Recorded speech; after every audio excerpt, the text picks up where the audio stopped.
Hey, everybody. We're going on to episode 3 of Birddogs, Bourbon in the Good Life. And our guest today is Jason West. Jason West is an entrepreneur, businessman, and lawyer here in Hutchinson, Kansas. He grew up in this area. He's a fantastic guy. I've had the opportunity to talk with him on several occasions. Jason, how you doing tonight, buddy? Steven, I'm great. Thanks for having me, man. Pretty good. All right. Pretty good. Did you have a little bit of food? I did. Had some real good ribs, some beans, some mac and cheese that I think I'd probably die for. No questions asked.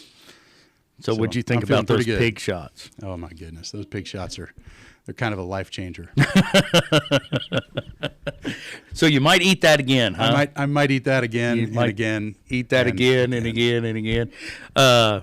So we're going to get back to Jason, and we're going to get a little more in depth on what he does and everything else here in a second. But obviously, we're Birddogs, Bourbon in the Good Life. And the bourbon we're drinking today, and this is a very first for me, Bibb and Tucker small batch bourbon whiskey. It's a 92 proof. It's batch number 26. Made in Tennessee. And it's really, really good. It's a mid-range bottle. It's a 6-year-old. It's got a nice smoky flavor, nice finish. Without ice, it's a little warm. On the alcohol side, what'd you think of it, Jason? I don't have the most refined palate, but I can tell you that it's smoky and smooth and right up my alley. I enjoyed it. That's definitely one I'm going to add to the collection. Oh yeah, it's a good one.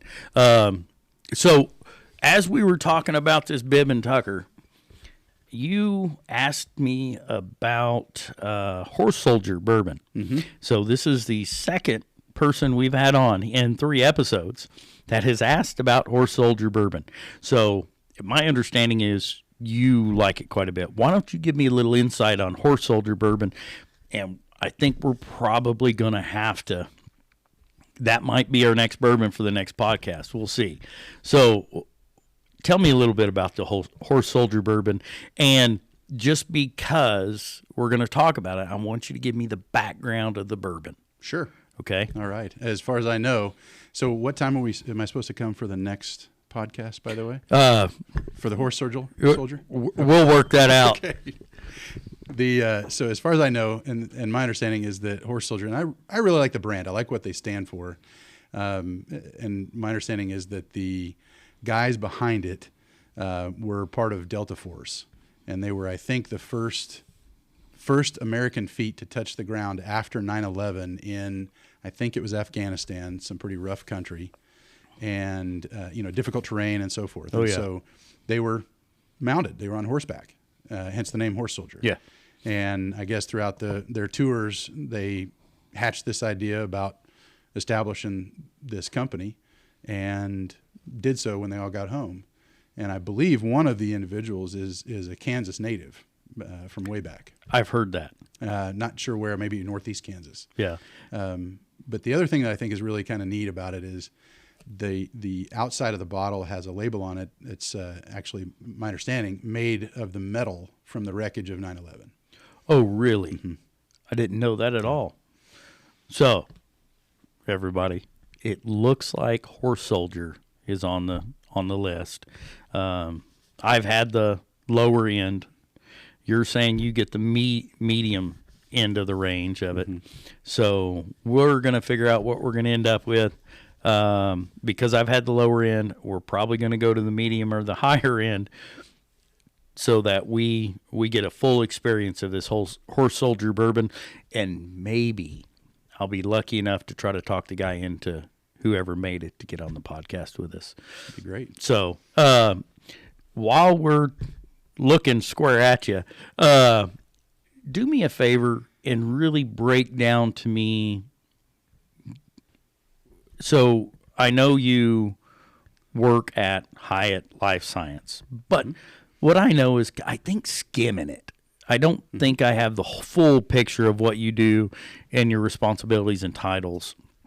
Could you break that down to me a little bit, please? Sure, happy to. So at Hyatt Life Sciences, which is a dietary supplement company, my role is CEO, and so just overseeing the operations, manufacturing, and marketing, and relationships with wholesale customers and so forth. We also I'm also involved in a company called Sister Pharmaceuticals, which is a drug discovery and development company. Our goal with that business is to find novel, predominantly cancer drugs. That's our main focus. We've got some other areas of research as well. And so we've got a drug that's right now finished phase 1 clinical trials. And the next step of the drug research is to take it into what's called a phase 1B, really phase 2 trials, which is a little bit more focused, a little bit more specific in terms of the types of cancers. And so far, so good. It's looking really promising, and it looks like a drug that can maybe help a lot of people. I'll tell you what, if you're talking to the average human being out there and you ask them what scares the heck out of them, and most people are going to say cancer, right? Absolutely. Go into any room, and I think you're hard-pressed to find somebody in that room that doesn't have a cancer story of some kind. Yeah. A friend, a relative, themselves, God forbid. And so it's such a widespread thing. That's why, I'm really excited about Genzada in particular, because it's an opportunity to really help a lot of people, not just Kansas, not just the United States, maybe even globally. So that's pretty awesome. That'll get you up in the morning. Oh yeah, and that motivates you. Yeah, it does. Especially when you care about people. Mm-hmm. And I've had a few conversations with you, and you seem to be a pretty decent guy. Well, thank you. Don't tell anybody. I won't, okay, because right. as CEO, you probably don't want to give that impression too often. No, I want to give everybody that impression. Hopefully. Yeah. So one thing I'm going to say, and I know you have a supplement out there right now, mm-hmm. and I've done a little bit of research on this supplement, and I'm going to say some things that I'm not sure you can say, mm-hmm. but I've dug into this Afia Plus. So Afia Plus has had some pretty interesting results in numerous areas, from what I've heard. It stimulates cells. Is that correct? It seems to, and that's part of what we don't know very well, frankly. The story with Afia Plus goes back a ways. Well, let's hear it. And so this is buckle up. So this is going to be a little bit of a kind of a history lesson, and maybe a lot more. That's great. That's what we're here for. Things we picked up along the way and research that we had done. The entire company, actually, Hyatt Life Sciences, derived out of this research that we started doing on a plant called Arum palestinum. That's the Latin name for it. It's called a black calla lily. It grows wild in the Middle East, and the way that we understand it is that it's been in use in the Middle East as what you and I would probably think of as kind of an old home remedy. Yeah.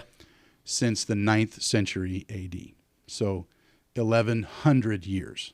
Oh wow! And that's as far back as we could find references to it in their literature over in that part of the world, written record. And it's been used for, you name it, a variety of different illnesses and so forth. The way they prepare it in that part of the world, and this is really what caught our attention, is they will pick it. It grows wild. It's a weed. Oh, really? It grows wild out in the hills around Jerusalem. And they'll pick it, dry it out on the patio or whatever, chop it up into little pieces, and then brew it as a tea. And so in the United States, if you get sick, your mom, she makes you a bowl of chicken soup. Or chicken soup. Chicken soup, exactly. Yeah.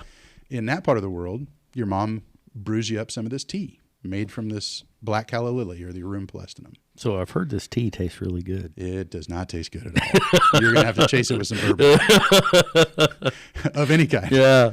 And so we did our research, and the reason it kind of caught our attention is because we kind of realized that if there was nothing to this, then it surely would have just died Faded to away. history. Yeah. It would have faded away, and we'd never heard about it in 2022.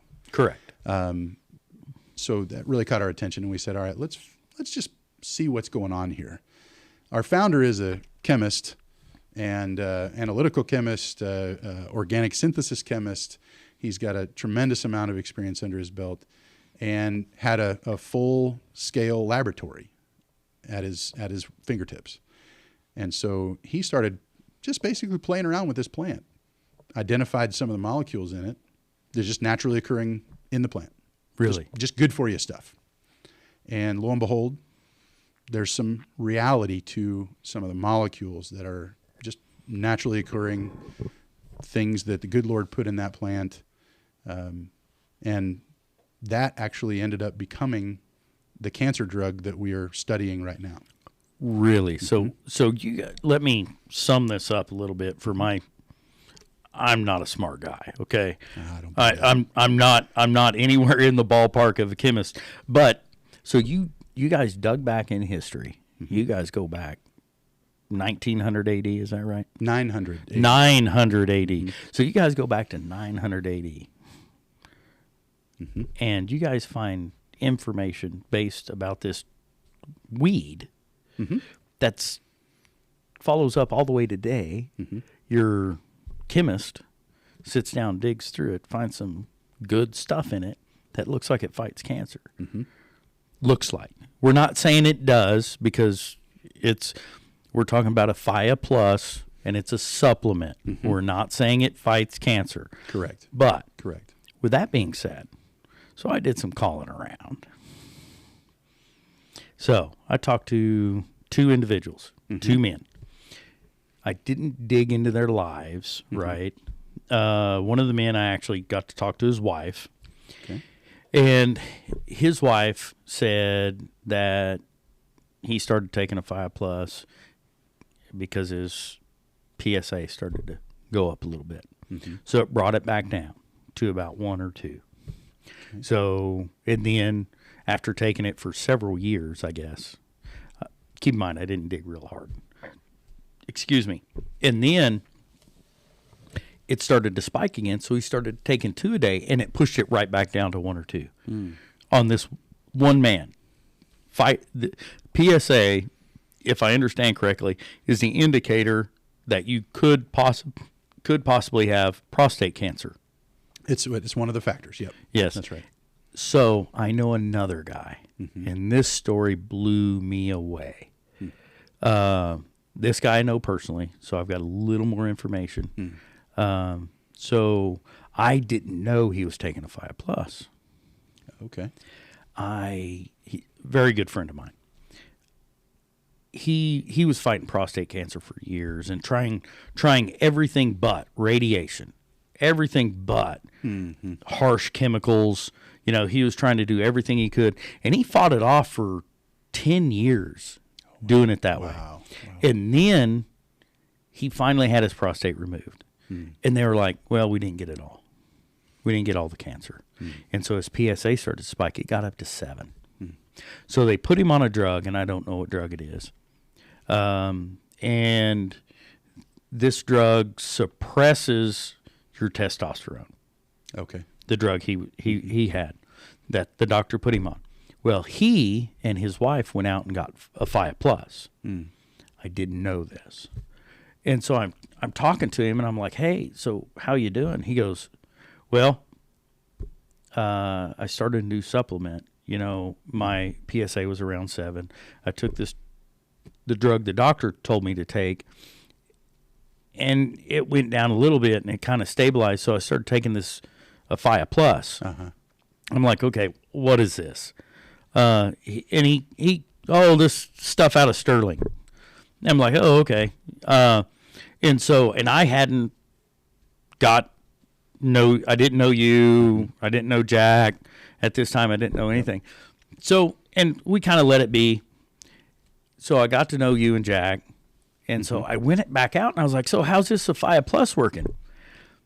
And he looked at me and he said, since I took a Sophia Plus, my PSA is now at 0. Oh, wow. And the doctor was astonished. And he said, is it okay if I keep taking a Sophia Plus? He goes, keep taking it. Not like, oh, yeah, it's okay. It's like, keep taking it. That's what the doc said. The doc said, keep taking it. And this is the way he interpreted the conversation.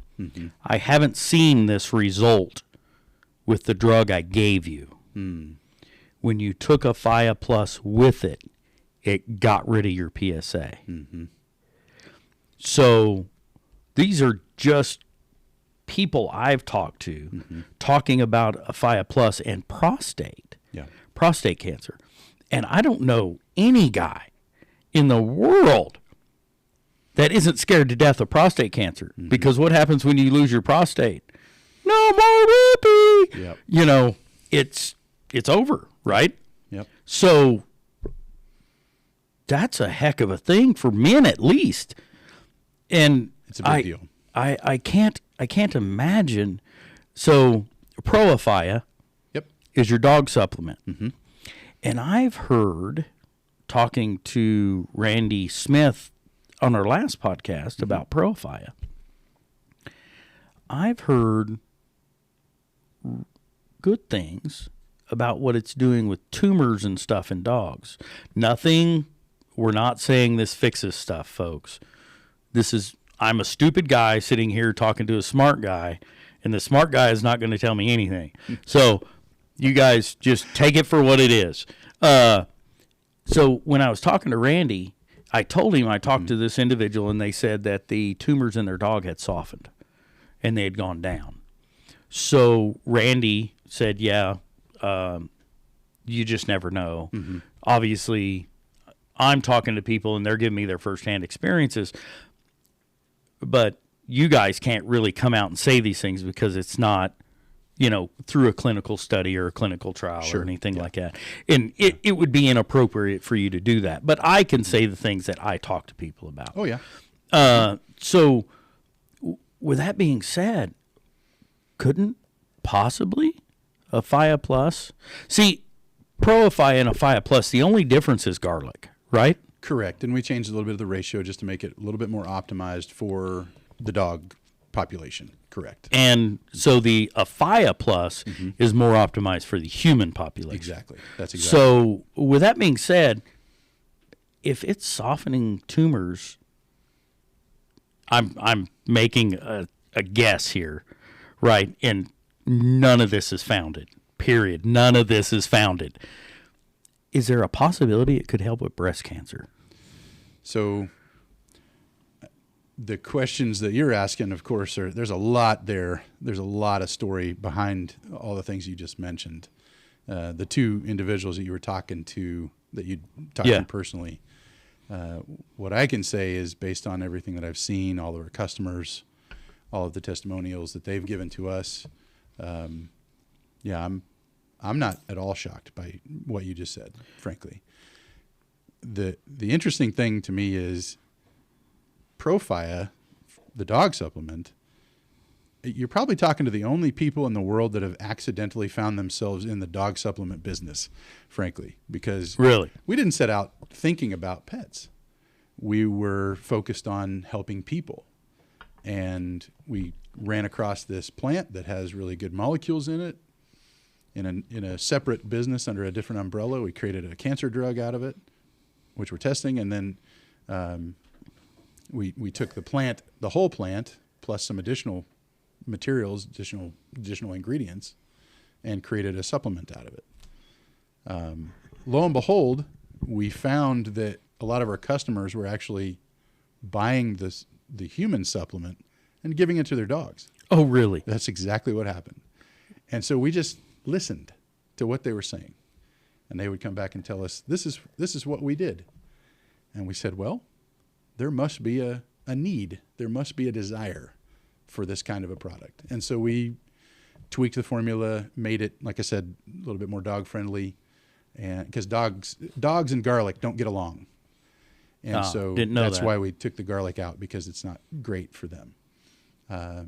And poof, Profia. That's what happened.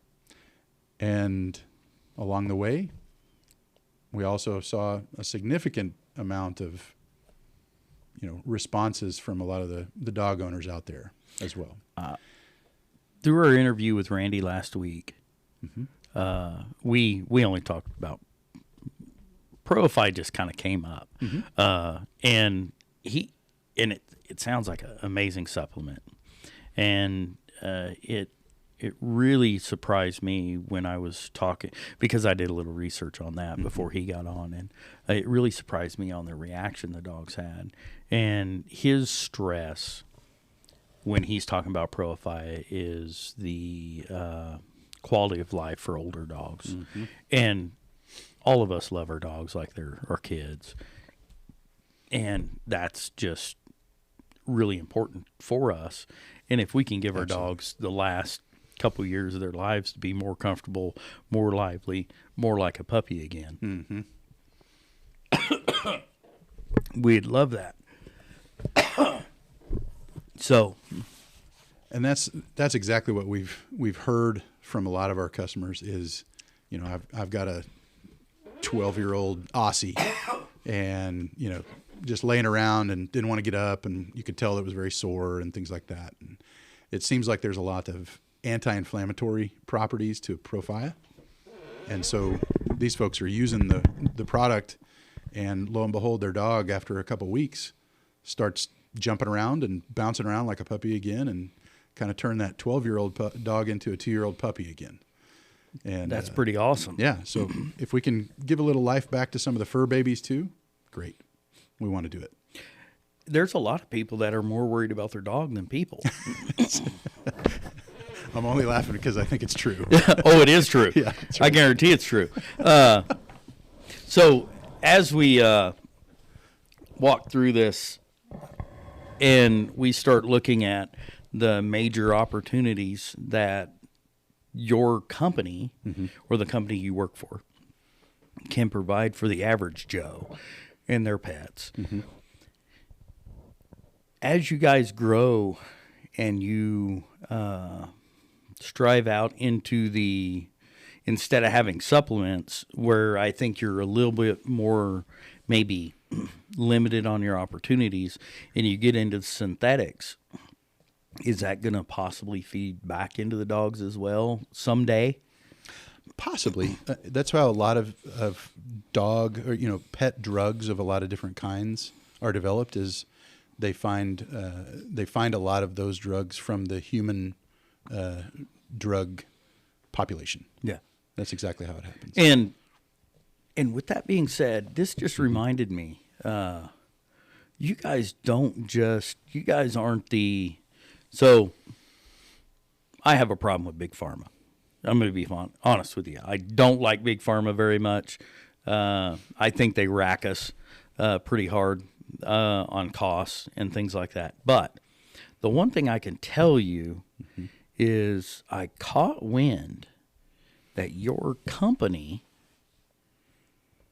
is donating to the community through an organization of Pheasants Forever here in Hutchinson, Kansas. Is that true? Correct. Can you tell me a little bit about how you guys, first off, let me cover what I mean by Big Pharma. I don't see you guys as Big Pharma. I see Big Pharma as the super high-end drug companies that inflate. Perfect example, insulin in the U.S., the cost of insulin in the U.S. is tremendously higher than anywhere else in the world. So that's a reference of what I mean by cost gouging the United States. That's what I mean by that. And I'm not putting your company in the category of Big Pharma in any way, shape, or form. So, but with that being said, I'm going to jump back to that. So very seldom do you see Big Pharma giving back that I've seen, that I've personally seen. But you guys do. And you guys are giving back to the community that you're in through this Pheasants Forever organization, and back to my question, I'm sorry. Yeah. What are you guys doing there, and how are you guys doing it? So, I'm a big hunter. I love to hunt waterfowl, upland birds, grizzly bear, you name it. And I can't claim that I'm very good. I probably miss most of the birds I take a shot at.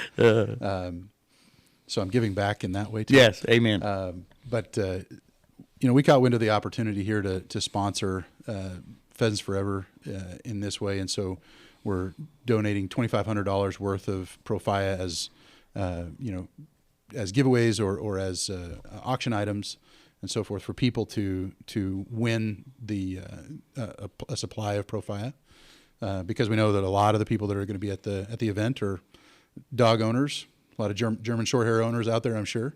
Yeah, or a couple anyway. Yeah, there's a few. There's right. And then we're also interested in always trying to think about how can we do more? How can we do something a little bit unique, a little bit different? And so our next thought was, all right, all of our existing customers, if you're an existing Profile customer, then we'll give you a bottle if you buy a ticket to the event. See, that's pretty good. So you guys are literally, because I did a little calling around, and so as soon as I heard you guys were giving to Pheasants Forever, and I happen to know the president of Pheasants Forever quite well, since I'm it. So I know how they're giving away your stuff. Mm-hmm. So what they're going to do is you guys have donated enough that they can give away 2 years of Profia. So they're giving away 2 separate batches of a year's worth of Profia.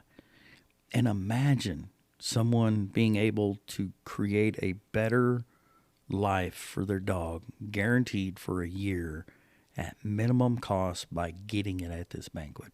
And then you guys are nice enough to tell your current customers that you buy a ticket, which is only $50, you guys aren't making a dime off that ticket. Right. And you're going to give them a bottle of Profia, which retail is $65 or so. Mm-hmm. Exactly. I don't know the exact number.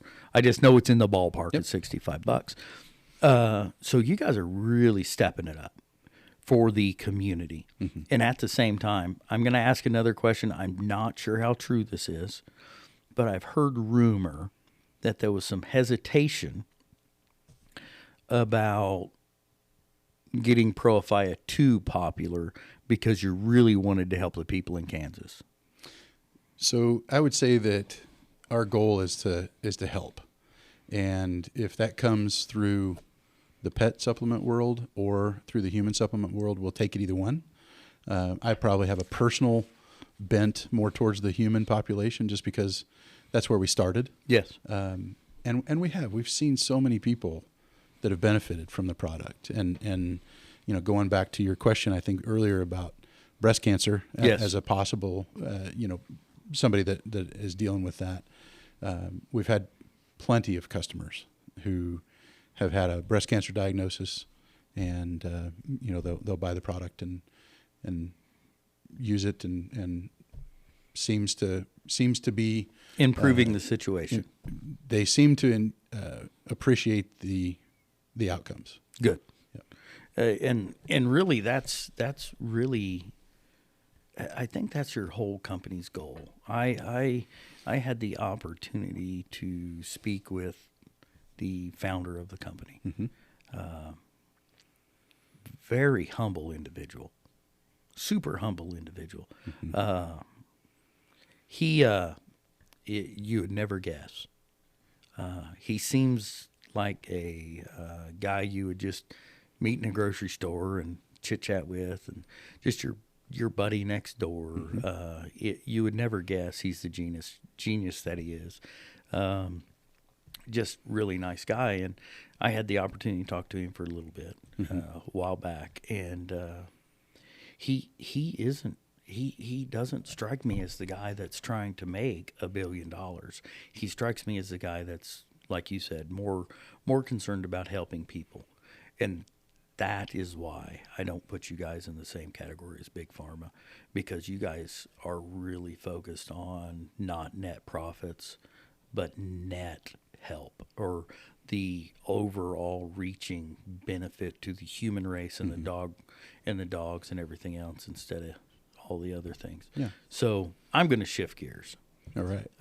So you said you like to hunt and everything else. And so what hunting, so every hunter has got that story, right? You've got the story of your, let's say your biggest buck or your greatest opportunity. And I'd like to hear that one. But the first one I want to hear, because we all got that story too, the funniest hunting story. Because if we can't laugh, then what's the point? Oh, so boy. what would be your kind of funniest hunting story? So the first thing that came to my mind was a big fail. Right? Oh. This is a big fail. That's Which perfect. I have several, so I could go on for a long time on this one. I was actually in Alaska, and I was on a grizzly bear hunt. Oh. But I bought a tag for a black bear as well. Okay. And, I'm a bow hunter. Okay. And so got to get, I don't really want to make a shot on a grizzly unless I'm about 40 yards or less. You're a braver man than I am. But I'm with a also, bow. I'm a real tough guy, when the guide has his backup gun right behind me. Yeah. So we're glassing and we're looking for bears up on the hillside. We're kind of down in a valley, and we're looking and looking and looking. It's pretty warm for that time of year. It was actually probably a little unseasonably warm. So a lot of the grizzlies were up way, way high, too far out of reach. We couldn't get to them. Yeah. Because you could spend all day climbing and you wouldn't get there, until the end of the day. And by that time they're long gone. But we saw a black bear that was a little lower down. Okay. And so we started setting out across this kind of big valley that just kind of extended out to the east from where we were at. And the terrain was just hard to describe how brutal the terrain was. It was some kind of, I don't know if that's what they call the tundra or the permafrost. It was this almost like you were walking on top of mushrooms. And then every once in a while, if you step in the wrong place, your foot goes down and you sink down to your knee. And it's just open airspace underneath. It's the weirdest thing. We don't have it in Kansas, I can tell you that much. And Prairie dog holes. oh my Coyote word, holes. it was rough. So we're traipsing along, and it's probably about 3/4 of a mile easily, but it's a long, you can see a long ways. And saw this black bear and said, all right, we're gonna spot and stalk, kind of try to get up on it. And lost sight of it because it was just kind of down below a little bit of a hill. So we're coming along, and I mean, I'm just working my ever-loving tail off, trying to get to this bear just so I can set up and try to take a shot. Yeah. Well, guide he's like a mountain goat. That kid is strong and fast and way better shape than I am for sure. So he's just kind of waiting on me, I guess. And so we come up on this stand of alders, and we think that the bear is still about a good 300 yards away. And so we're just kind of whispering back and forth. And a couple seconds later, this bear, apparently, because we lost sight of him, he had moved to just the opposite side of these alders, maybe about 20, 30 yards away from us at this point. There you go. And he sticks his head up over those alders because he hears us. And then he's gone. I mean, this bear takes off and runs through that valley. And he's probably a good 1/4 of a mile away in 30 seconds. And that amount of distance would have taken us an hour probably to cover that. And he's just booking it across this valley. And it was about the most beautiful sight you ever saw. But there goes my shot. And After I just spent 2 dredging hours through that horrible Exactly. stuff. So I'm just watching this bear just fade off into the distance. I'm thinking, well, there's that. But honestly, it was worth the effort just to watch that bear run. It was a pretty neat thing. But boy, it was a long walk back to the truck. I think we've all been on those adventures. That's right. Where we're headed to X, and by the time we get to X, well, what we're here for is gone. Yep. That was brutal. And then it makes the walk back even worse. Yeah. And it was the biggest black bear I have ever seen in my life. It was giant. That's why it took off. Oh, it was a wall hanger and a half, but man, it was gone. Okay, now what is your best story? So let's bring some friends into this one. Think about your friends. One of your best experiences with your friends, because to me, there's a lot of opportunities out there, right? And so you can go on all kinds of hunting adventures and stuff like that. But it turns out that I've found that 95% of the time when people are really having a good time is when they're with their buddies or their friends or their family. And it really magnifies the situation. So with CQ Game Birds, what we do is we create the opportunity to create those fantastic memory building situations.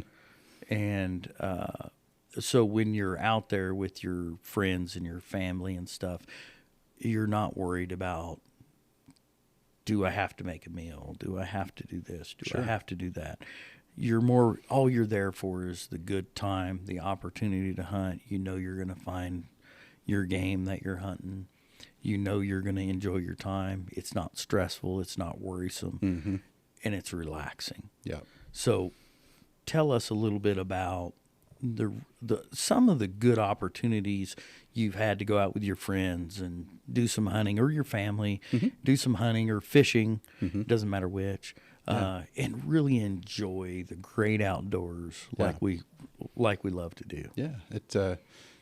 Two things just popped right into my head as you were asking that. I think the first one is my youngest daughter. So I have 4 girls at home. 4 daughters. I'm surprised you still have hair. I am too. And so they're a little older so my youngest was, I think, 10 at the time. She's 12, and then it goes 14, 16, 18. Oh, wow. And you're I'm in the thick of it. Yes. It's been very educational, I can tell you that. Yes, it is. And so my youngest, just kind of out of the blue, said, Dad, I want to go fishing. And so we went and just got a couple poles and just wet a hook that evening. And it's kind of like she just got kind of addicted to it there for a little while. And so we went out, probably a couple times a week, and just sitting there on the bank or on the dock, just talking and enjoying the sunset. And it was fantastic. I don't even remember if we caught any fish. You know what? If you really think about it, that the opportunity for a dad to to be able to have the time and to be able to take their kid out and go fishing, and their kid engages in that and asks to go do that. Can you think of anything better in the world? Because I can't. Yeah, that was the pinnacle right there. Yeah, honestly. That's just fantastic. Yeah. And the best thing about that is you're going to remember that forever, and so is she. Yeah. That's going to be something that sticks with her for the rest of her life. Yeah. Well, I sure hope so, because I know Dad enjoyed it. I hope she enjoyed it half as much as I did. That's for sure. Teenage girls, if she didn't enjoy it, she wouldn't be going. That's right. And it sounds like she wasn't on her phone the whole time either. Nope, she wasn't. It was, they're actually pretty good about phones. They're not too engrossed. You can still get their attention. Now all we got to do is get the adults not to do that. That's right, exactly. Including me. Including me too. Yeah, that's because that stupid phone is my contact to the world. And electronic leash. Yes, and it is kind of a leash. You think about your phone. You do a lot of things like I do.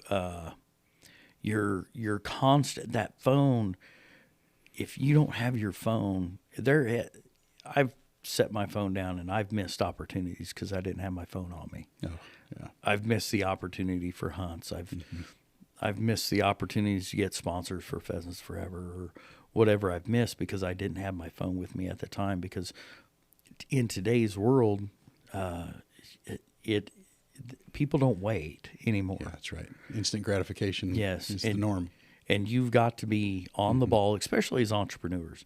And I'm going to get into the entrepreneur side a little bit. So you're obviously a well-seasoned businessman. My understanding is you're working with some friends of yours, maybe, about some entrepreneurial opportunities. You don't, if you don't want to get super detailed, that's fine. But one of the big things about the American dream, and that's one of the things we really focus on, is entrepreneurs. Because if we really think about it, all of us, one way or the other, some branch of our family came over to the good old Americas to start a new life. And if you really think about all those people, they're all entrepreneurs. Every one of those people that come over on the boat were all entrepreneurs, because they're striving to do better for themselves. They're striving to create something new. So what are your friends doing to help achieve the quote unquote American dream for yourselves? Sure. So just starting out, and we haven't really got that far, but there's a couple of friends of mine from this MBA program that I went back and got an MBA here a couple years ago, and met some really, really good people through that program up at Northwestern.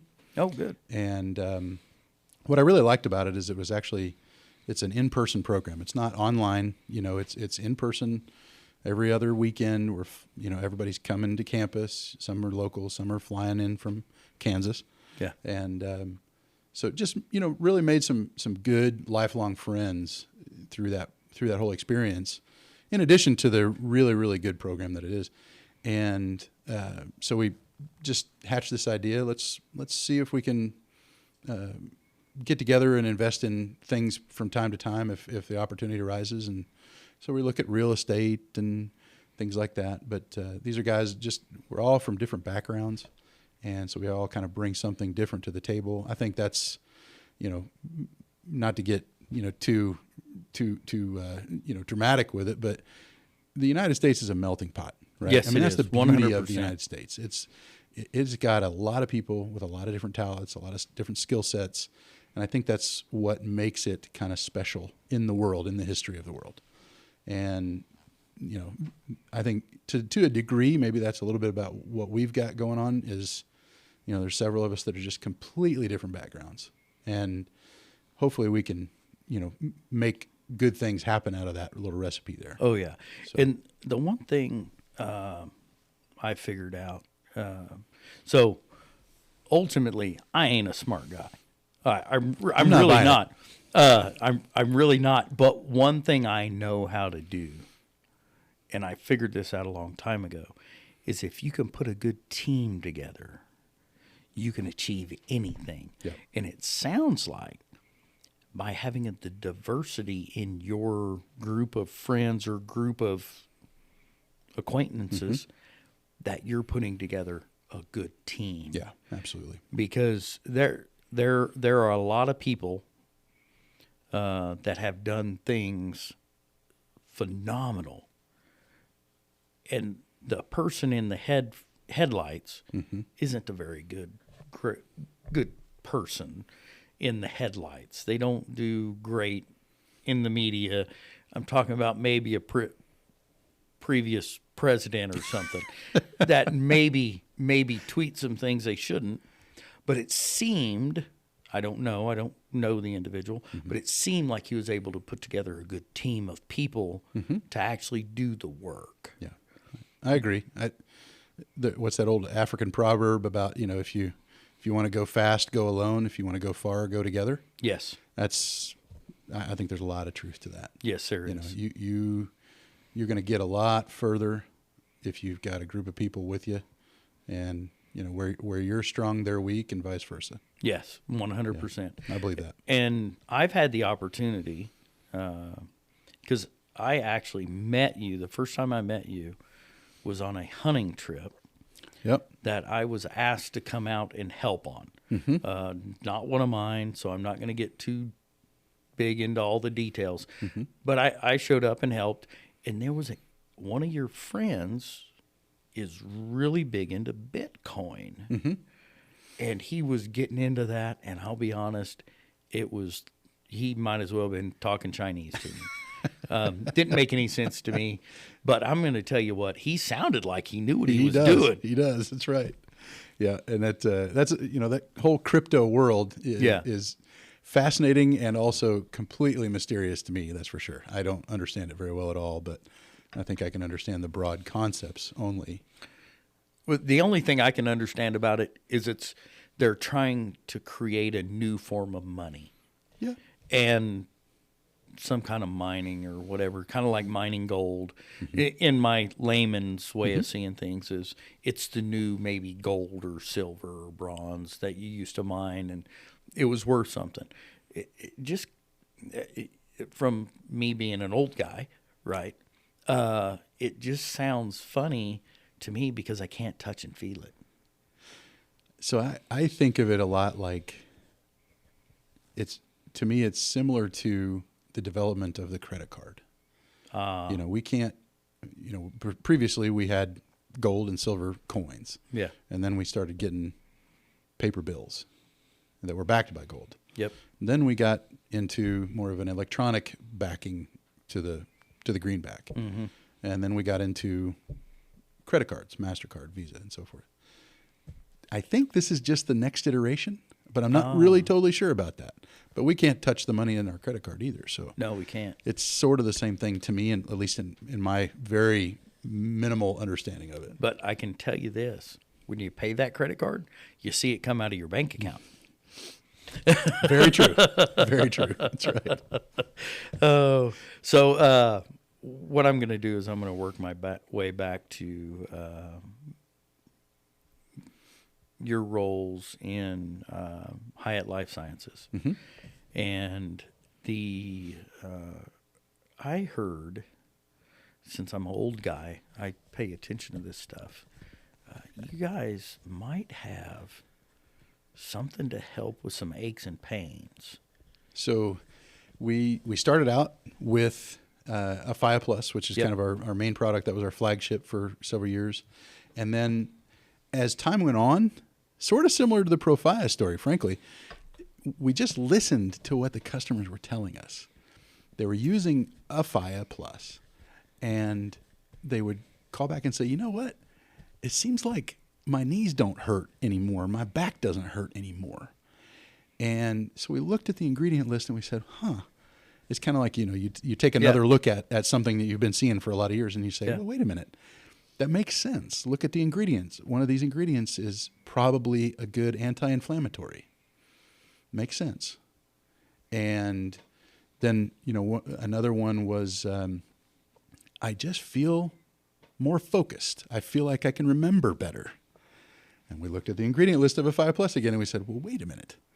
There's some products or some ingredients in there that, lo and behold, sure enough, there's some research out there that says, it should actually help with memory, focus, cognitive ability, and so forth. So we created a cognition product as well. So we just kind of built onto the product line, and over just probably here recently actually is when we rolled out some of these products within the last few months. Yeah. So you got ahead of me on an accident there. It's just happening so fast. Yes, it is. That was the next thing I was going to go to. So I'm going to jump back to the joint pain. Mm-hmm. So what is that product called? So it's called a Room Flex. A room is the kind of the plant that started it all. Okay. And flex just, meaning you can flex your muscles or you can move better. It's a inflammation product, everyday inflammation. So because I hunt and I fish a lot, and I'm out there a lot, and I'm not a skinny guy. I got that same problem. I eat too many ribs. Oh yeah, amen. So if I was going to go on a hunting trip, when should I take this Aruma? I would probably start taking it maybe about a week prior. So I actually use the product daily. I just use it daily, just kind of as a preventative for me. But if you're wanting to just use it periodically, start about a week before the trip, and then carry it through for about a week after the trip as well. So, and honestly, the darn stuff works. It's pretty remarkable. I had a bad knee injury here a few years ago. Yeah. And I got on I rehabbed and got back on my feet. No big deal. Got on the elliptical at the gym, overdid it. And my knee was bugging me for a good month. And ibuprofen, Tylenol, nothing touched it. And I took this Arum Flex, which was actually just in the beta phase at that time. Oh, really? But I know a guy, so I got some. Yeah, I imagine. And 2 days later, I'm golden. Really? 2 days later. And it was just, bum knee, and I was back doing everything I want to do. Running and not running very far, but, I was about to say, big guys like us, we might get 15 steps and go, okay, we're done. That's right. My wife looked at me the other day and said, you want to go on a walk jog? And I was like, I can tell you this, I can do the walk. That jog thing isn't in my vocabulary anymore. It's not a 4-letter word, but it might as well be. It's close enough. Yes. So the next thing I was going to talk to, and you've kind of touched on it a little bit, is the focus. Mm-hmm. So as we get older and as we – actually, I don't even think it matters how old you are. As you put more on your plate, perfect example, myself, I'm president of Pheasants Forever. I'm co-owner of Barbecue Retail Company, co-owner of CQ Game Birds. I still have my 9 to 5. Yep. We run this podcast. We got a little bit on our plate. Yeah, a little bit. And so we take a supplement to try to keep that focus. And I was quizzing some of your people about because I didn't know about it, because I was going to say, hey, do you guys make this? And it turned out that when I went out to talk to our buddy Jack Mole, there was a young lady out there that is in your horticulture products. Yeah. And she said, hey, we've got this. And I was like, really? Is it comparable to why? And she said, I think we might be better. And so I haven't had the opportunity to get any yet. But we will be getting that, and I think we're going to give everybody a heads up on how that goes, because I can tell you this. So the way this podcast works is we do our 9 to 5. We still got to cover all these other bases, and then we start the podcast. Yep. And so our minds are pretty full when we start. Yeah. And just like you. You're a CEO of a company. Tell me again on what's your other title? So at the drug company, I'm the executive vice president. Yes. And at supplements, I'm the CEO. And there's another company that I'm involved with in oil and gas. I'm the chairman of that company. So I'm the same way. I'm kind of all over the map, just like you. So you're stretched just as thin as I am, and on top of it, you've got 4 girls at home and a wife, and you've got to keep all these people happy. So you're really mentally stressed every day and stretched at least. Yeah. So how has the Focus product helped you? So it is so new that I literally have not taken but a couple of doses. Really? It's new. I mean, it's probably, the bottle is still warm, frankly. But it's been, so far, the people that have really dove into it have told me that they really enjoy, or they like, the outcomes that they're seeing. Good. They feel a little bit like they can, they're a little sharper, their recall, they're not forgetting, I'm 45 and some change maybe. And, every once in a while I'll just be talking and then I forget the word that I'm trying to think of. Yeah, I know that. I don't know if that happens to anybody else. Oh, yeah. But, constantly. Yeah, they said, that doesn't happen really to them anymore. Yep. Well, I think we're both empty. I'm empty. So we're going to have to... I'm going to do a little replenishing. do some replenishing here. Thanks, man. And again, since we're filling up our glasses, this is Bib and Tucker. And so we're about halfway down this bottle, which isn't really far. It's not a very big bottle, folks. So we're fine. We're okay. We do this all the time. But it's really smooth. It's so smooth. It's going down pretty easy. Yeah. So as we look at what we're doing here, one of the things I like to ask everybody on the podcast is, what drove you to decide to be a lawyer? Oh, boy. I grew up in Sterling. Yeah. Went to Sterling High School. Probably like a lot of other kids, you can't get out of the small town fast enough. Yeah. So real quick. Yeah. Because people watching the podcast may not understand the severity of how small Sterling is. 2,000 people. Okay, so tiny. 2,000 people in our little town, and but it's a lot like Mayberry, right? I mean, everybody knows everybody. You don't need turn signals because everybody knows where you're going already. We have one stoplight that we're very proud of, and it's a great way to grow up. You get on your bike, you go put 1 million miles on. There's a 6 o'clock whistle that blows because, it's that kind of old school town, and when the whistle blows, that's how you know you're supposed to go home. I wouldn't trade it for the world. Oh, no. But back in those days, of course, you think, wow, this is it's too small. I can't wait to get out of here. I want to go do something different. So I went to KU right out of high school because I thought, well, that's where you go if you get out of Sterling. And that would be a pretty huge, big shift. Big shift. Big shift. I was actually so I was on the track team up at KU, throwing shot put and discus and hammer and all those things, and really enjoyed it. Great time, but it just wasn't for me. And at semester, I actually transferred back to Sterling College. Okay. So, we're lucky enough. We have a 4-year, it's a private liberal arts college in town in Sterling, and played football there, threw the shot put there. Along the way, I picked up a biology degree.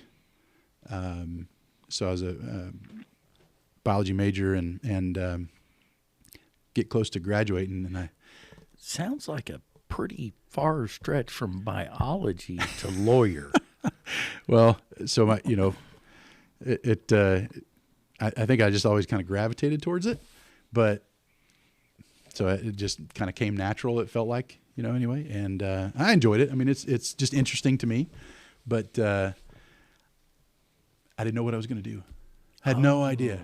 I didn't really have a desire to go to med school. That wasn't my goal, and I kind of on a lark, I was looking at U.S. News and World Report, and there's a law school that I ran across in Vermont, of all places, that is their primary focus is environmental law.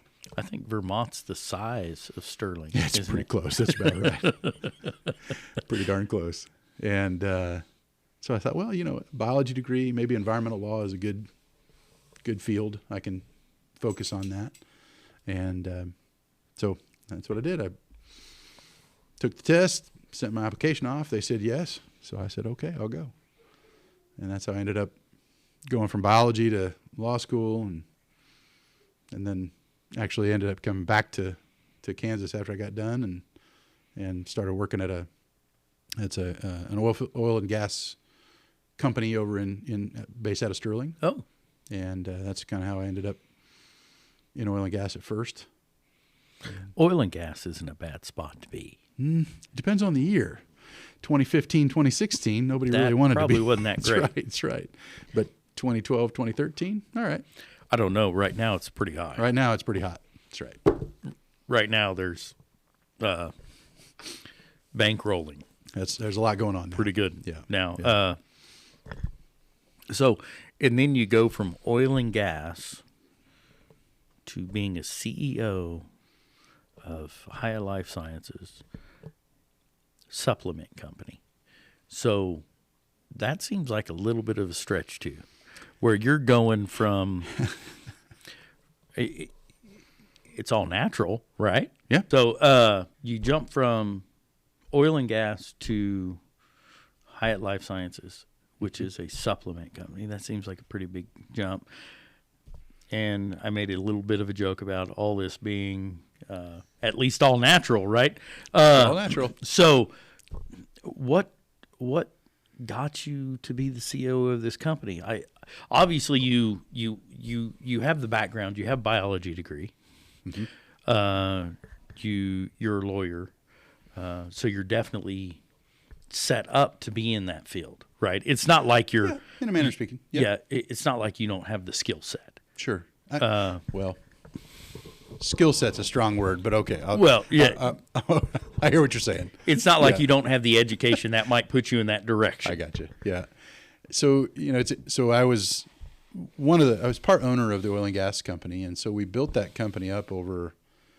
Gosh, I got back in about 2002, and we actually sold the business to a larger publicly traded company in about 2013.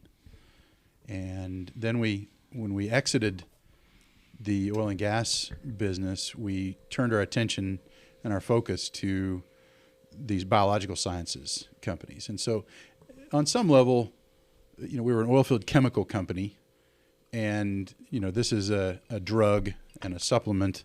We poured a lot of the proceeds of that sale of the business into the research on the drug and the supplements. So, we just said, all right, well, we're not ready to retire, and we don't want to, quit doing fun things. So let's see what we can do in pharmaceuticals and supplements and so forth. And that's what we did. So what you guys did is you guys did what any entrepreneur does, is you guys took one business, no matter what business it was, mm-hmm. you grew it to a point, someone wanted it, mm-hmm. and they bought it. Yeah. And then you guys, as an entrepreneur, took that revenue and created another company with that revenue to create new revenue, as every good entrepreneur does. Mm-hmm. There's no entrepreneur I've ever met in my life that if they get lucky enough or they get skilled enough to be able to sell a company, mm-hmm. they don't just go, oh, okay, I'm done. Because that's not the way an entrepreneur is driven. Yeah. I mean, I suppose we could have, but that would have just been boring. Yeah, exactly. And that's kind of where entrepreneurs are at. Entrepreneurs are not the type that are going to sit around and, oh, well, I think I can go sit on my couch and watch Barney Fife all day. They're driven to do more, to keep achieving, to keep growing their opportunities. Mm-hmm. And it sounds like you guys have done a very good job of that. Hopefully. I mean, I think it's still a work in progress. It's still a developing story. Yeah. But at the end of the day, if the ability to help people is something that we have at our fingertips, I think we kind of have a moral obligation to do it. Yeah. If we don't do it, well then, what are we on this rock for? Yeah. If not to help other people. Yeah. And if you really think about it, God tells us to help everyone, right? Sure. And to love your neighbor and to treat your neighbor as you wish to be treated, and so on and so forth. And if you're not striving to help people, then you're not really doing what God told you to do in the first place. Yeah. It's all pointless. It's all pointless. And your company seems to be really doing a good job. Everything I've heard is resounding that you guys are striving to do more and do better. So, again, I like jumping subjects pretty quick. Hopefully. Yeah. I hope you guys do too. It seems to be doing great. But I'm going to jump subjects again. Yeah. And I want to know about your annual bird hunt with your buddies. So you asked a question about what some of the other really good memories, Yes. kind of positives or success stories. And a few of these guys from class, from the Northwestern program, we, a lot of us are, similar backgrounds in terms of, growing up in small towns and growing up hunting and enjoying that kind of thing. But some of us, some of the guys had never hunted before. They're shooters. They like, they go to the range and, target practice all the time, but never shot a bird in their life. There's a pretty big difference. Yeah. Yes, there is. And so that's one of the things it was the first hunt that we did out at Dr. Jack Mole's. And so he invited these guys out. They actually drove down from the Chicagoland area, and two of the guys had never hunted before. There's a total of four of us. Two had and two hadn't. And it was just a real joy to get to watch those guys, start out a little timid, wasn't quite sure maybe necessarily what they were doing. And by the end of the second day, they were knocking birds down right and left. It was really neat. Isn't it amazing to watch the person when they first get their first bird or something like that, and then they drop it, and then they're like, oh, their excitement. And then the best thing of all is when you get back and you're having lunch or dinner or whatever, and you're sitting around like you and I are, just having a drink or two, chit-chatting, and then you ask that guy, so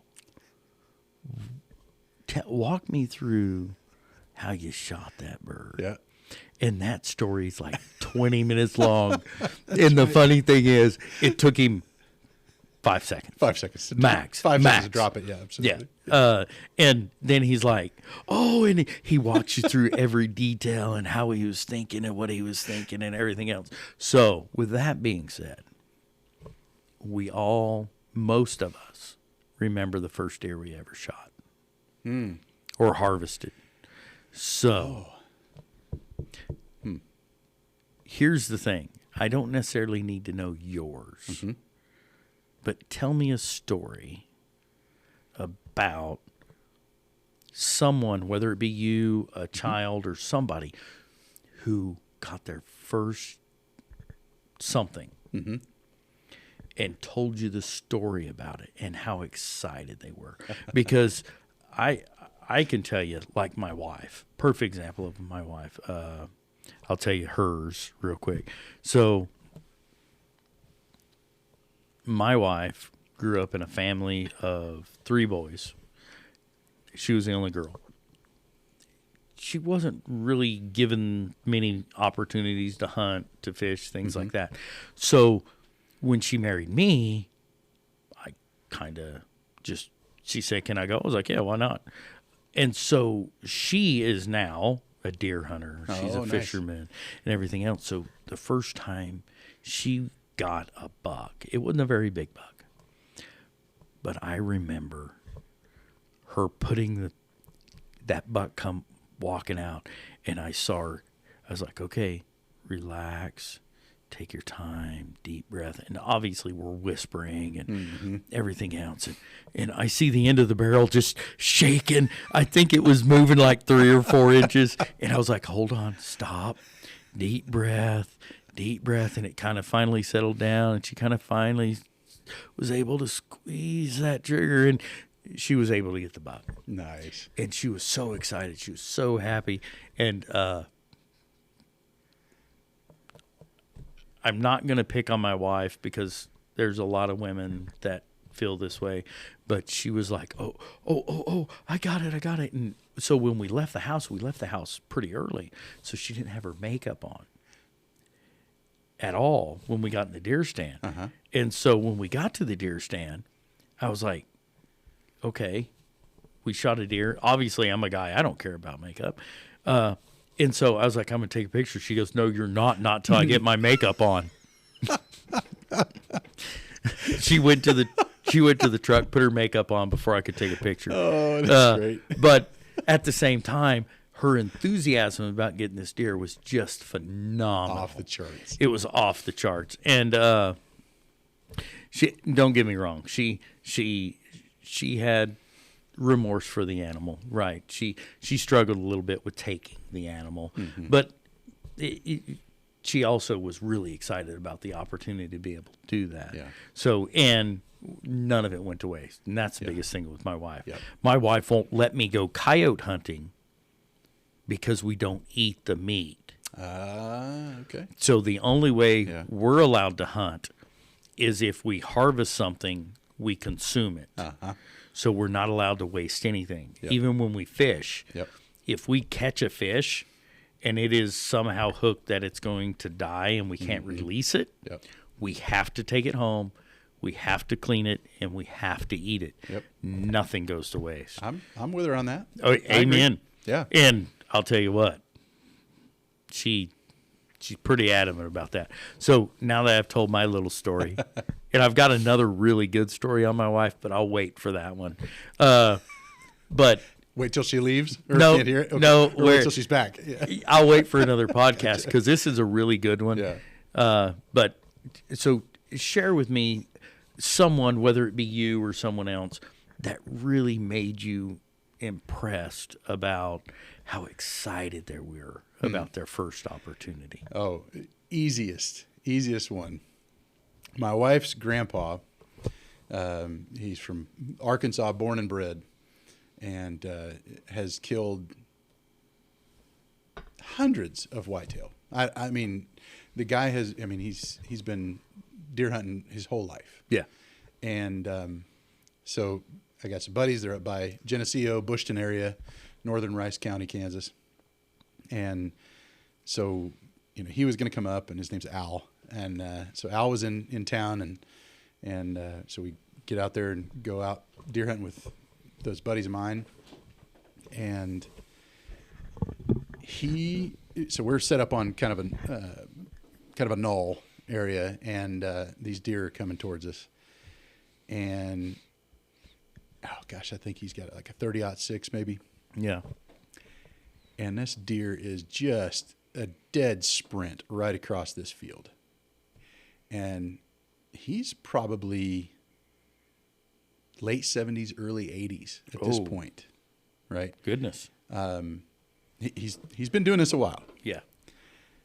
And he drops that deer at a dead sprint, and it basically slides through the snow for 30 yards probably. It was a heck of a shot. It was awesome. Headshot, actually. I still can't explain it. But this guy's got nerves of steel, right? And he was as excited about that little, I think it was a button buck. Yeah. He was excited. You'd have thought that he shot like an 18-point, Kansas record. And he was so excited about that deer. And, so we field dress it and everything like that right there. And he is just giddy as a little schoolgirl about this little button buck. And to me, it was just kind of the neatest thing to watch that, because here's this guy who doesn't really have anything left to prove. Yeah. From a hunting standpoint. No. I mean, he's dropped his share plus some, and he's just as excited as can be. And I think to me, that's kind of interesting. I think, the minute that you don't have that is the minute you probably need to stop hunting. Yes. Because if you're not excited about it anymore, don't do it. Yeah.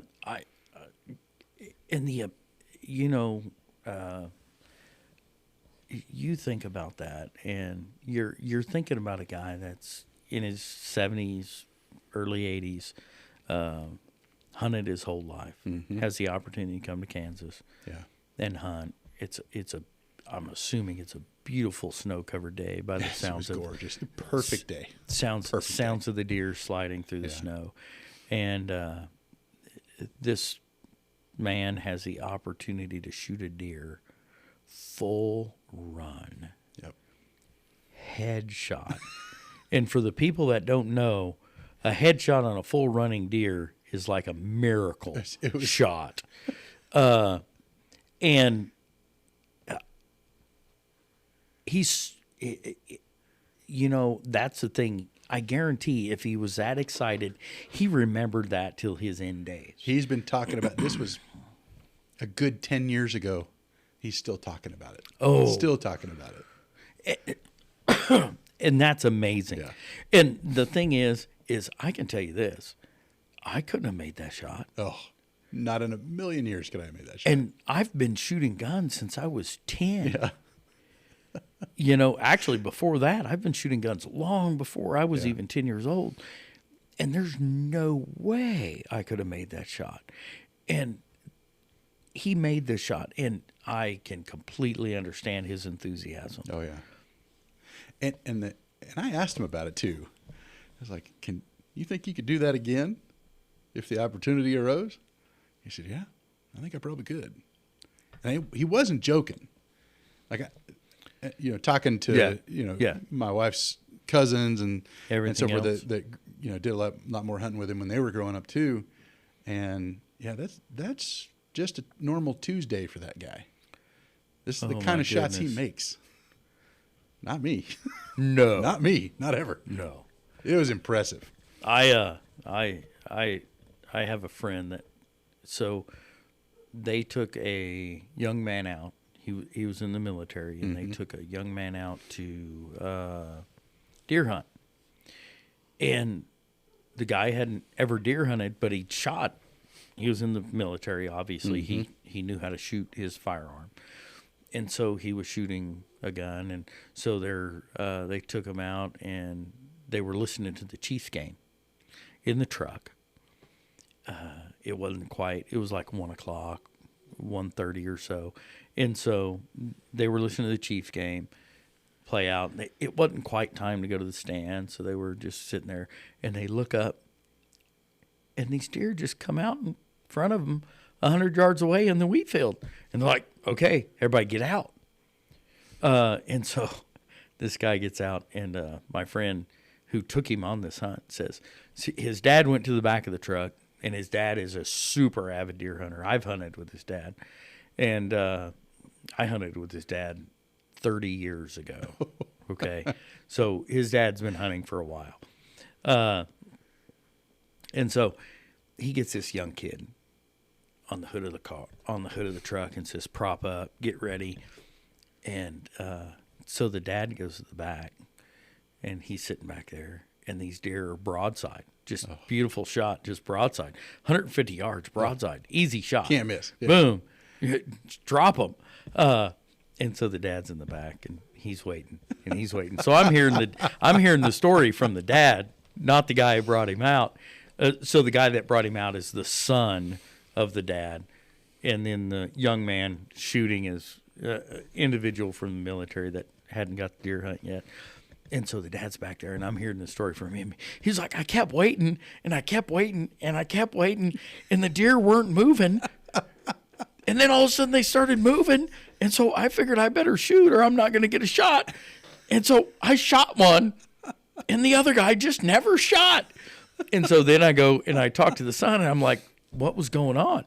He goes, "That guy was so nervous that the gun was just going everywhere, and he couldn't find the deer in the scope." So it's amazing the difference between a seasoned hunter and as we talked about before, someone who just shoots or gets the opportunity to shoot. Yeah. And then someone who, you know, it's your first time. Yeah. Your first time doing anything. Like, perfect example, the first two podcasts we had. It was Randy Smith's first podcast. It was Jessica McMaster's first podcast. And they both were extraordinarily nervous. And you could tell it. In the podcast, they were nervous. They weren't as calm and relaxed as you are. It was interesting how they both responded to it. But when you hunt and looking down this barrel, and what some people don't realize is just a quarter inch off, and you could be 30 yards off. That's right. You know, you've got to stay steady. You've got to stay focused. My attention span is not that great to be able to sit in a deer stand. That's why I typically don't deer hunt much. But at the same time, I love deer hunting. Yeah. The deer hunting I love more than anything is archery. Yeah. And the reason I love archery is because it's so much harder. Yeah. So for me, if I see a deer at 300 yards, I'm going to drop the gun down, boom, there's a deer, whoopee. For me, personally, because I've been shooting my whole life. But archery, I haven't been doing my whole life. And that deer's got to get in 30 yards, 40 yards. Yeah. And if you've seen me try to sit still for 5 minutes, more or less, with a deer within 30, 40 yards of me, I'm just like the guy on the truck that was shaking like crazy. It's amazing the differences that we go through as we develop the opportunities to hunt. Yeah. And if you lose that shake, if you lose that, then it's not worth doing anymore. Then there's something wrong. Yeah. Because you're just it's like me rifle hunting. Yeah. Rifle hunting to me is not very much of a challenge. It seems like a lot of time I'm sitting and waiting on something. And because honestly, I get really busy and there's other things I could be doing that to me are more productive. Yeah. But those are the things that we all go through as we mature in life. So what is the opportunity or bucket list thing, hunting or fishing opportunity, that you really want to do? Ooh. Boy, that could be a long list. So my brother got married a few years ago, and trying to think about a bachelor party that would be meaningful. Vegas, that's been done. Yeah. And so we said, well, let's go fly fishing. So we went up to Bozeman, Montana, and got with a guide service and floated the river on the first day. And I mean, I had never fly fished before, never even held a fly rod. Didn't know what I was doing. Guide gives us a little 5-minute instruction, on the bank. And I mean, first cast. And I am, pardon the pun, this is terrible, I am hooked. It is fantastic. So I would say probably, as far as bucket list item, I'd love to go fly fishing, again, Montana, Alaska, anywhere like that. I'll tell you what you need to do. Yeah. You need to go to Alaska, fly fish for salmon. For salmon, yeah. So I plan on having her on the podcast. It is Ann Dole. She's owner of Apron Strings downtown. Oh, Hutch. sure, yeah. Her and her husband flew out to Alaska with his boss and fly fished for salmon in the river with bears around them. Oh, come on. She showed me pictures of a bear stalking them. Oh, man. And I'm like, that is amazing. And she said, it was phenomenal. They brought some salmon home with them that they caught fly fishing and everything else, and it just is. My wife and I are trying to get a halibut and salmon fishing trip set up in Alaska. That would be a trip I'd love to do someday. Yes. Absolutely. And it's amazing. We looked at a couple opportunities. There was a 7-day trip and stuff like that, because you don't want to go down for a day, 2 days. It's not worth it. Because honestly, it will be a once in a lifetime opportunity for us, because with all the things going on and finances and how everything is, when we go, we go. Yep. And that's what it is. And the best thing about it is you can bring back, depending on the thing you get, 100 pounds per person of halibut and salmon. That is a lot of halibut and salmon. Vacuum sealed packages in a cooler to fly back with you. Can you imagine you go up with you and your wife and you bring back 200 pounds of fish? That would be the top shelf right there. Yes, it would be. And then that isn't stuff you're throwing in the fryer, right? That is premium, high quality, Alaskan clean waters, fresh caught, vacuum sealed fish. Tops. I think I just got kind of hungry. Yeah. And the thing is I broke down the cost of the trip compared to the pounds of fish. Oh. I just figured at Dillon's, the cheap fish, $10 a pound, bringing back 100 pounds. Do the math. There you go. Right? Yeah. And then halibut is even more expensive. Right? It pencils out. It pencils out that you're actually saving money on the trip. Well, if you don't figure in the airfare and all that stuff, but just the guiding and the lodging and all that. But also, if you think about it, if you're going to go on any trip, let's say you take your family to Branson, you're going to spend the same amount of money you're going to go up there. Probably. Pretty easily. Yeah. And you don't have anything to bring home except memories. Yeah. You go up to Alaska, you got memories and fish. And fish. That's right. Not Amen. bad. Not bad. So I can think there's worse things. Yes, there's much worse things. As we go here, I've really enjoyed talking to you, Jason. Likewise. We've probably ran this down as I said, we had technical difficulties. Our batteries ran out. So we've been talking for a while. You bet. So we're going to wrap up the podcast. And one of the things that I like to wrap up the podcast with is, so one of the important things to us is everything's American made. And my understanding about your company is you employ and you have greenhouses in Sterling, Kansas. We do. That grows this, I hate to say weed, because as Randy put it, a weed is a plant that grows, right? It's the plant that's there. That's a true statement. And actually, if from the Pheasants Forever side, pollinators. Yep. So for the people that don't know, bees are an endangered species. Believe it or not, bees. Is that right? Yes. I didn't know that.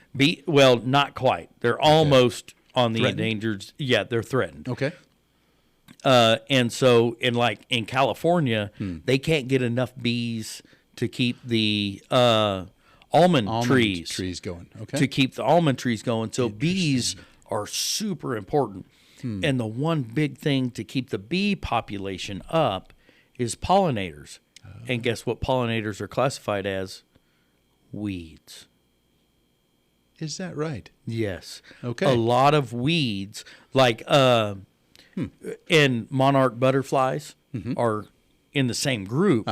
Okay. And the biggest thing that they need is milk thistle and milkweed. Because monarch butterflies come in and they set on the milkweed and they lay their eggs and they feed on it and everything else, and then they move on. So what people don't realize is what we consider to be a weed is essential to the environment, habitat, bird population, bees. If you like honey, you better like bees. That's right. And that's one of the things we got to send out another shout out to Jack Mole is he does a fantastic job of creating habitat for bees and wildlife population on his property that he has. And he does a great job. He does a fantastic job. I think he's got 8 or 9 beehives Yep. on his property, which is phenomenal. Mm-hmm. But we like to focus on American-made things and this plant Yeah, that you guys grow. You guys grow in Sterling, Kansas, we do. and you 100% of that product is what you guys use for your operations that creates these fantastic supplements and possibly cancer-fighting drugs later down the road. I understand some of it's going to be synthesized or however you phrase that. Yeah, that's right. The drug is synthesized. Yes. But the plants are all grown right there in Sterling, Kansas, in our greenhouses. Yes. And we went to a significant amount of work and effort to actually be able to grow and commercialize the Arum palestinum plant. So we're actually the only operation in the United States that is authorized to include Arum palestinum in their products. So I'm going to use this phrase. It might be the wrong way to phrase it. Keep in mind, I'm dumb. So basically, you have the patent on using this product, and nobody else can use it. So we actually do have a patent on a Hyatt Plus, but then the plant Arum palestinum is because we went to the efforts of getting that product approved. I say approved in a very loose sense. You don't really get approval from the FDA to use a given plant, but we went to the trouble of testing and analysis of the plant to make sure that it was safe for human consumption. And that was something that had never been done in the United States. So it's actually pretty phenomenal, actually. very, very unique and very different and very novel in the United States. So we're the only operation in the country that has an Arum palestinum authorization, if you will, to utilize that ingredient in the dietary supplement products that we have. So ultimately, what you're telling me is your product's one of a kind. that's exactly right. That's exactly right. So, people, keep your eyes out. Don't let China take it. But Not if we have anything no, to say about it. amen. That's right. Amen. So, and that's one of the biggest things that I really wanted to get you on the podcast for is because you and your organization really focus on the well-being of human beings Yes. and not as much of the well-being of your company. Obviously, companies have to make enough money to keep going, pay the bills, pay the salaries and all those things, and to be able to do further development. We understand that. As entrepreneurs, if you're not making money, you're going to have to close the door, right? Yeah. But at the same time, it is phenomenal that you guys are doing the work you're doing and really focusing on the well-being of the human being. For sure. And I think that's partly why.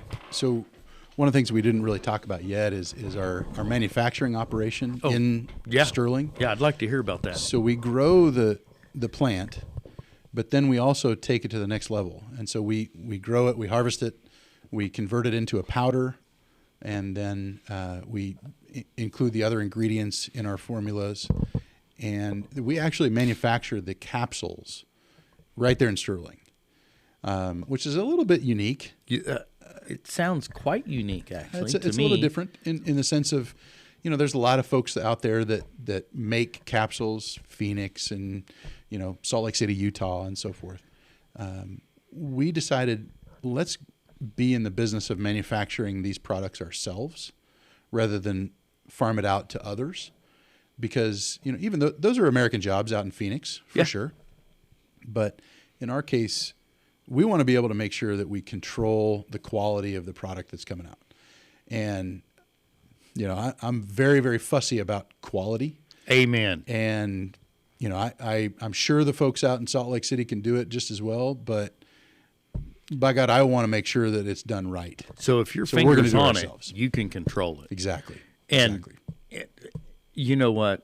That screams volumes for what I'm trying to emphasize of your concern about the end user. Yeah. So if too many large organizations anymore are not as concerned about the end user. They'll tell you they are. But if you get behind the doors, maybe not so much. But I've seen it. Let's just put it that way. So with that being said, you guys are really focused on making sure your quality is top notch, guaranteed top notch, guaranteed with the highest quality product you can produce with no shortfalls. Yeah, that's right. And you know, if I make those products, now I know that everything that went into those products was done right. It's a heck of a lot more expensive to be in the manufacturing business on your own. It would be a lot cheaper economically for us to farm that work out to some others. But that's not how we roll. Yeah. We want to make sure that it's done right for our for our customers, and we also put Kansans to work too. Amen. Not to say anything bad about any other states, but you know, we're pretty biased towards Kansans, and that's just something that's important to us. And when I had the opportunity to talk to the founder of the company, he's pretty biased towards Kansas. He's one day we might get him on. I hope. We'll work on it. I pray. We'll work on it. He's got a heck of a story. Yeah. But that is a phenomenal situation. I am very proud and honored to have you on the show. Thank you. Likewise. You've made this a very enlightening conversation, and I hope everybody out there take the opportunity, go out, look for Hyatt Life Sciences. You got Google, you got DuckDuckGo, you got all the search engines out there. Search them, check them out, do your own research. Keep in mind, I'm just a dumb guy talking on a podcast. But you guys do your own research. I think you're going to find that this is going to be possibly a life changer for some people. I know as a man, from what I've heard of a Phia Plus, I take a Phia Plus every day now. I take 2 capsules in the morning every day, a Phia Plus, and I don't have health issues currently. The prostate alone drives me, because I've heard firsthand positive results. It drives me to take it as a preventative, if anything. And compared to the alternatives, it's 60 capsules. 60 capsules. So if you're taking 2 a day, that's 30 days for $65. Couple bucks a day. Yeah, and actually, let's look at it a different way. $65. This bottle that isn't even going to last us the night was over 50. $65 a month to make sure you still can, you know what I mean. For a guy, it's nothing, really. So I'm just saying that's why I take it. I'm not saying it's a cure-all. I'm not saying it fixes everything. And keep in mind, I'm not a scientist. I'm not a FDA approved person in any way. What I'm saying is I've seen the results. I know what I've heard and seen. It could do some phenomenal things. So, with that being said, Jason, thank you for coming. I I do appreciate it. I'm going to give you one last opportunity to get that cheap shot in there and get some good buzz. What would you like to say right before you sign off tonight? Oh, I don't know about good buzz, but you've kind of touched on it several times already in the conversation, which is, helping people and kind of not necessarily focusing on the almighty dollar, but focusing on helping people. And I think that really, truthfully, you're kind of nosing around on something that's very important to us. And I'll just kind of go ahead and state it, maybe more outwardly, which is, I think our focus is on solving a problem, solving something for somebody that they're dealing with.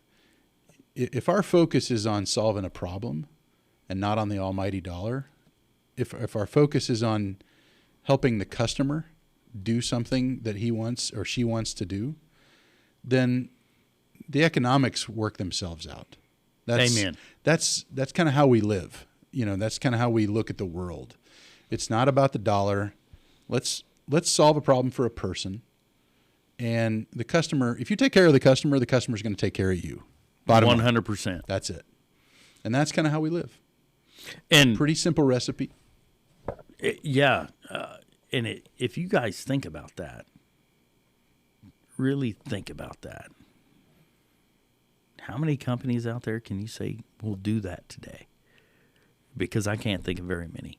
So, with that being said, I sign off this way every time. Shop local. Shop your mom and pop stores.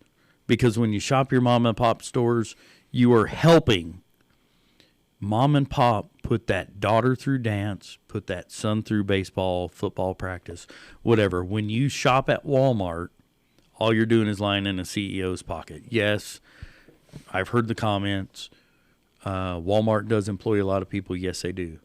But in the long and the short of it, these small business entrepreneurs cannot stay alive and cannot offer you the quality products that are out there without your support, because Walmart doesn't care about quality. They'll buy it from the cheapest person, and it's typically China, and less focus more on American-made things and less on any other country-made things, and let's keep America strong. Thank you again. We'll look forward to talking to you later. Have a great one.